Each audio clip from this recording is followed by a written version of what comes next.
Umani naman ang papuri si Pangulong Ferdinand Marcos Jr. kasunod ng matagumpay na trilateral meeting kung saan pumagitan ang Pilipinas sa Cambodia at Thailand. Si Cristel Delfin sa detalye. Maganda ang naging bunga ng pagiging tagapamagitan ng Pilipinas sa usaping pangkapayapaan ng Cambodia at Thailand ayon sa isang political analyst. Kasunod yan ang naging makabuluhang trilateral meeting sa pagitan ng mga lider ng nasabing mga bansa.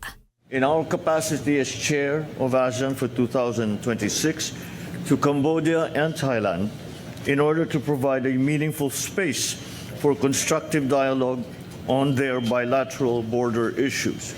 Together, the three of us have reaffirmed that peace and stability are indispensable for ASEAN's continued growth, prosperity, and the well-being of our people, and that preserving this stability requires constant effort from all ASEAN member states.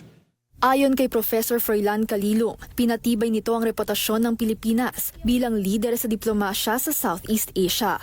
I think this provided a very important constructive space, especially because we allowed ourselves to be, or the Philippines allowed itself to be a conduit, may magkaroon ng tapat at bukas na dialogo, which shows our readiness to become a mediator, and it shows our dedication to the principles of ASEAN.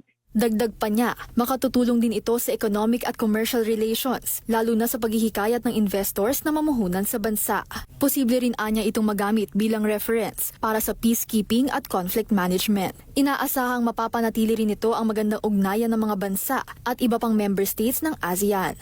Meron tayong tinatawag na ASEAN Way, no? Which primarily is the guiding principle for ASEAN. I think the important thing that we need to consider here is the consensus. No?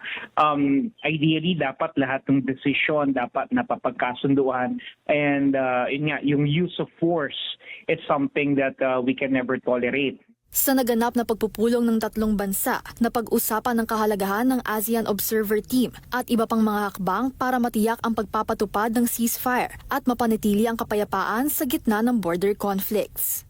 Para sa totoong balita sa Bagong Pilipinas, Cristel Delfin ng IBC News, para sa 13 sa tanghali ng Congress TV.